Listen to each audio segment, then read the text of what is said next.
Hello world, Patricia O'Connor and Frida, Reba, Darcy here. It is Saturday night on the Bonsai Balcony. We are here at Frida's place. Here I can do a little.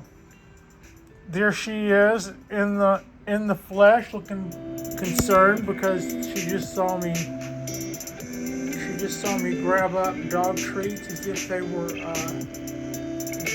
dogs. Tonight, what you're looking at is a little Ponderosa pine that has some very nice motion. When you do trees 10 at a time, the way that we've been doing them, we did like 10 times and then turned around and did 10 more and then turned around and ordered 10 more of a slightly different species. And those are them. So when you do that, you'll see that some come out a little better than others. And this tree is just an exceptional looking little tree. You can't even see how cool of tree this little guy is. And that's a little covered up. So what we're going to do tonight is I am going to clean back some of the needles and I am going to cut it out of that little plastic pot that it's in, and I think I'm going to attempt to retain. It's got some roots growing out of the bottom, and normally you just don't even think a thing about those. Those are the roots that escaped out of the bottom. You just shave those and go. And if that's what happens to them, okay, fine, fair enough. But I'm going to attempt to save every little bit of roots, and I am going to repot that little guy, kind of slip pot it, is what I'm saying I want to get away with. And I want to do that high, mound it up pretty much in the next pot it's going to go in. And before we do that, we're going to clean this tree up a little bit because, like I said, you can't even see how great this little tree is. And I want to start. We're going to start with paying off my partner in crime here. All right, so that is happening right as we speak. And now I'm going to grab some scissors and jump in. Hopefully, I won't make one of the myriad of mistakes that I've been making as of late. It's like we do a new and interesting error per episode. There's only so many, and so far I don't think I've done the same mistake twice. I'm going to cut this loose a little. Also, I'm more concerned with cleaning this tree than I am cutting it out of the pot right now. So maybe I should focus more on that in the beginning. So right here where I have all of these really luscious bents going on, there's a lot of buds going in places where I'm not going to want them. And I'm going to kind of split the difference, and by split the difference, I mean I'm not going to pull most of the needles, maybe a few dead ones that look like they're just kind of sitting there, but for the most part, I'm going to cut needles, which should give me an opportunity to get needles back, should I decide I want them. I'll cut needles instead of pulling them, and then instead of killing the follicle, maybe we'll get more, and then later we'll decide whether or not we still feel that way. You know, I could be creating more, or I could be cleaning it up here for good. Depends on. And this is stuff that right now I'm looking to clean up.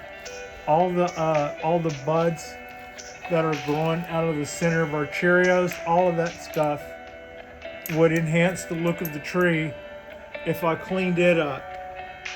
And so that's kind of what I'm thinking. If I can get in there and clip some of that stuff cleaner it'll make for a neater appearance.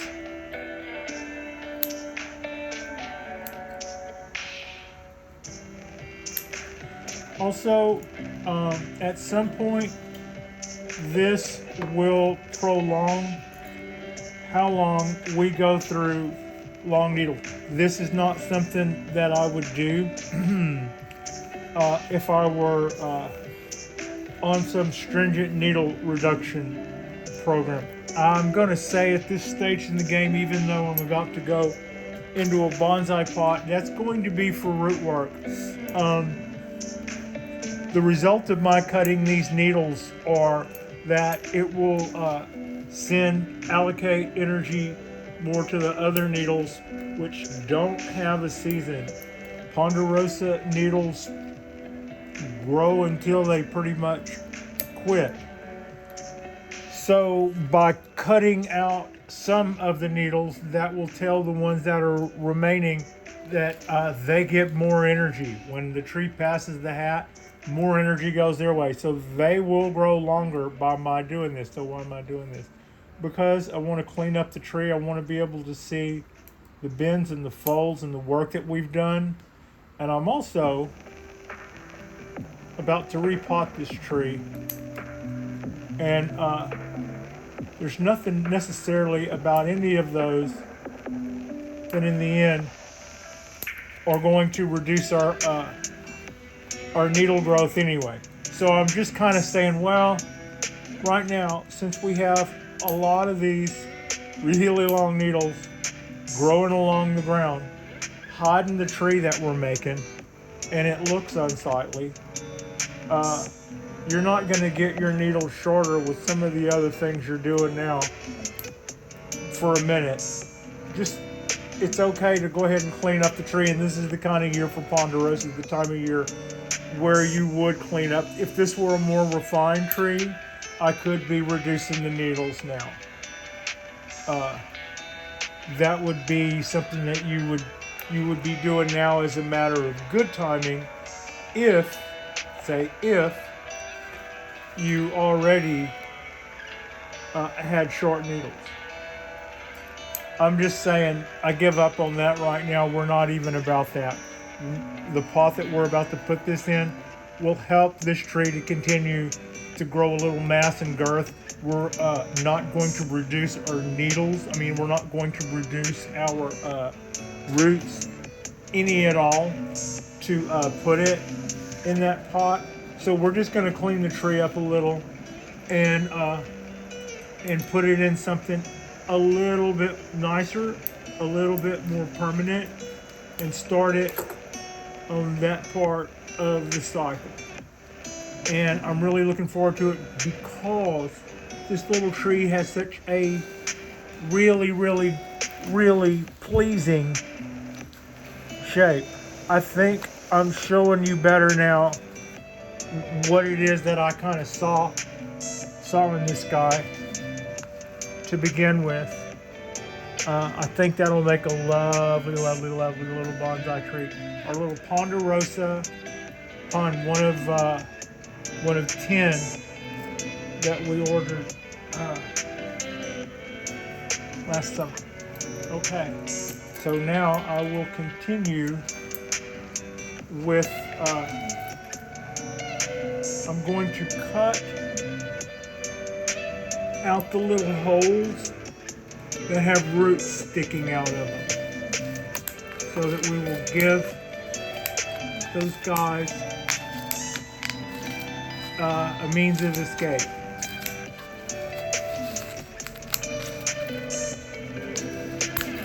Good. Kill that down. Get that quick.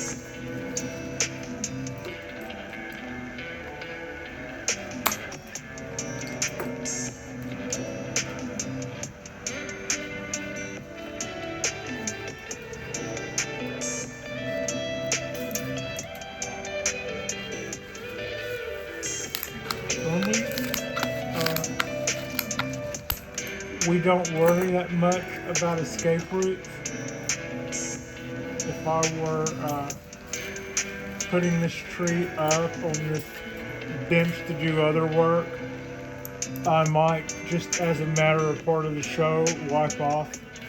But I just got a little slightly. Also, I need to say something. Today, knowing that I was going to likely repot a tree before the day was done, I watched several other videos, and they were in current time frame. In other words, they weren't a year-old video that was done not sure what time, and we're just watching it now. No, they were current day, where people were repotting pines, and one of them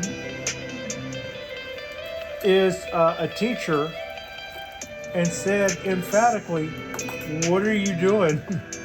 as he's repotting his trees. What are you doing? He was talking about repotting fundamentals, but what they weren't doing was repotting a tree while they were talking about tree potting fundamentals. So they were saying, "Why were you doing that in the fall?" Whoever, and the teacher was even going, in this case, so far as to say, "I have students come here all the time with some preconceived notion that that replanting in the fall is preferable or a good thing." And he goes, "I don't know. If you want to come here and learn stuff and then go back and do it your way, you can. But what a waste of time." And that's just me quoting my teacher. All the while, I live in the Bay, and what we do here, everybody can't get away with. That's just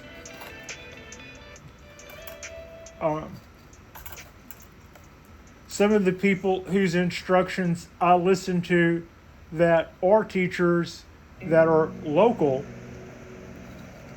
They say, "Look, let's be frank, we can pretty well pot year around here," and that's the truth. And there's not a lot of places where you can do that. So when you're watching me do this, if you don't live in some really temperate place like I live here in California, then and also because these are YouTube videos, there's no telling when you're actually watching this. You may not be watching this at the same time. Somebody could be watching this 18 months from now, and it would be closer to actual potting time. But and this is me sort of saying, if you're paying attention to what the month is, do as I say, not as I do, because unless you live in the Bay, this would not be the time to repot. And if you notice, I just went to a pretty fair amount of trouble to reduce the roots by none. I just took them out of that one thing and put them in this thing. Just pretty much, just like that. So,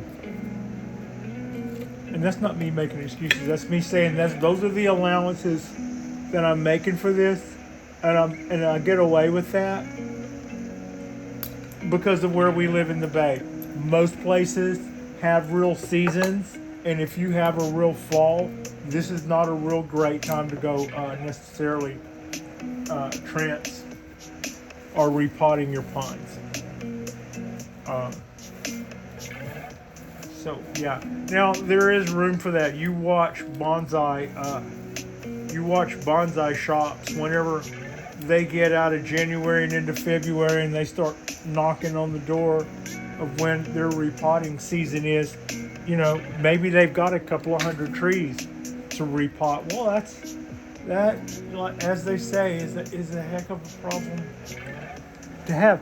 But they might be repotting those trees for a lot longer than potting season, and they're pros, and their trees can deal with it.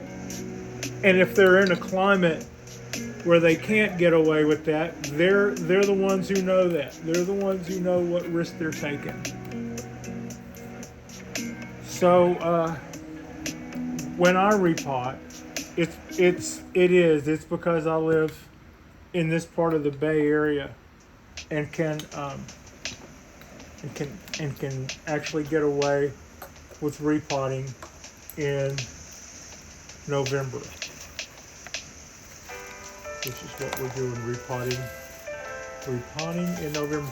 I'm doing a quick little camera smack and clean up, and then I'm going to reduce that tray and move back into place and continue what we're doing.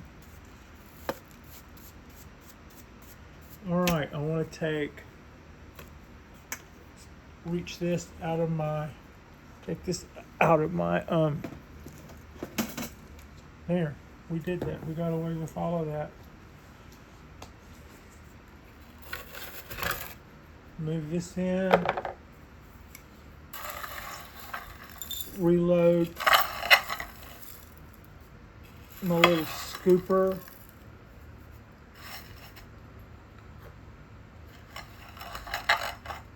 Bring our guy back in. Do something a little flattering there, for God's sakes. Would it kill you? I think this is going to look really good, guys.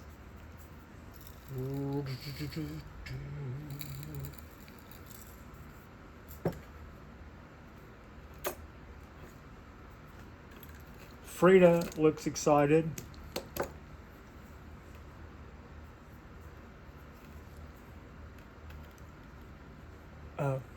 Our music is...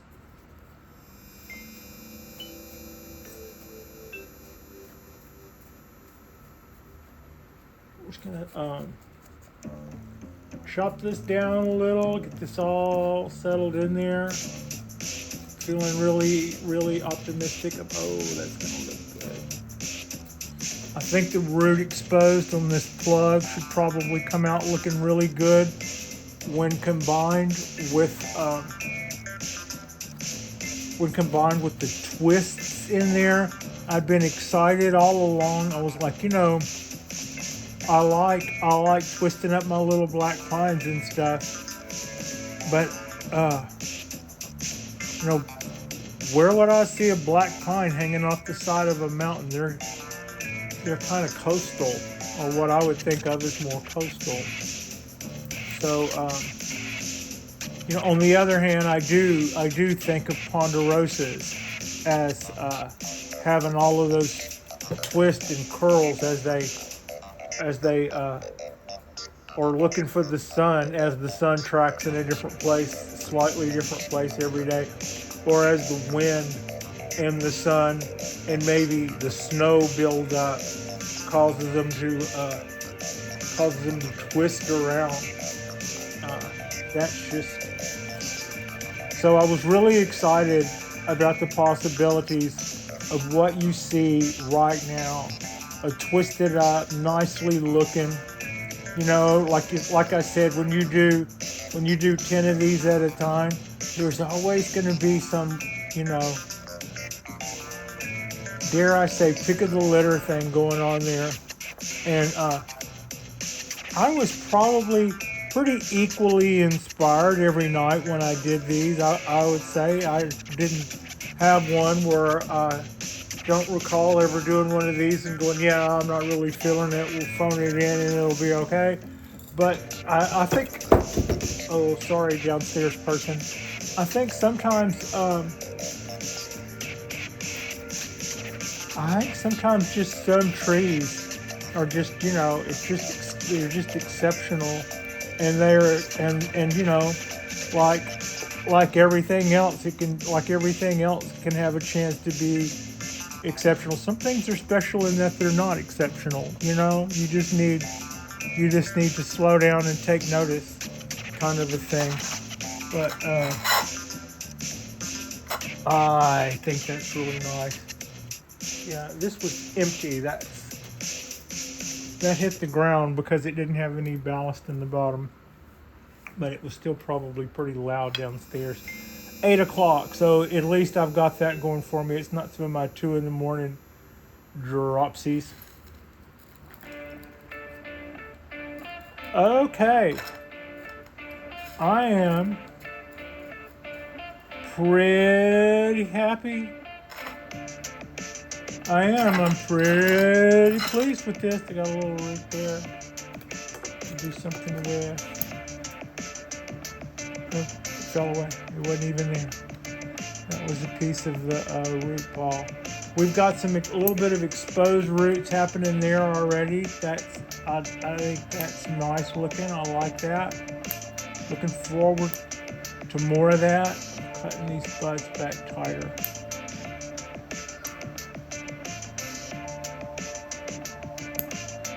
This is going to accent those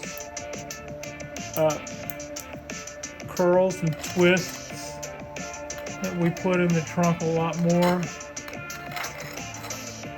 Just gonna show our work. There we go. Yes, I think so.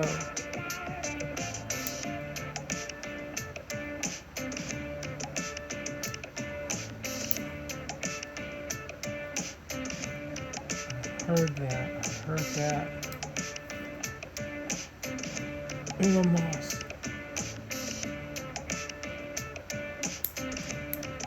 Oh, these guys are dull. Or they got sap on them and that's making, no, they're probably just dull. No, they don't feel too dull. They feel like they should cut better than that. Alright, that's...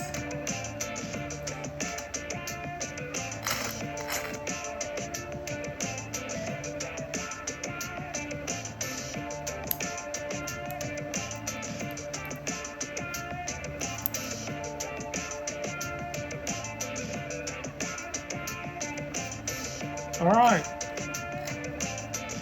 there we go. A new little tree has entered the bonsai vortex. From now on, at the appropriate intervals, we will continue to restrict the root growth, and from now on, we will treat this tree like a single flush pine in a confined container in a bonsai pot. Welcome to the bonsai vortex, little Ponderosa. Like and subscribe if you guys have not already. I think we got in and out kind of painlessly on this one, and I think the results are, I think the tree is really cute, really nice looking little tree, and I think being a Ponderosa, it will take to those bends and curls and stuff. I'm really excited to wait and see the results of this, and I think it's going to be pretty cool to see. So like and subscribe if you guys haven't already. Our next spot will be tomorrow. We'll go out on the balcony in the sunshine and do something, and then tomorrow night we'll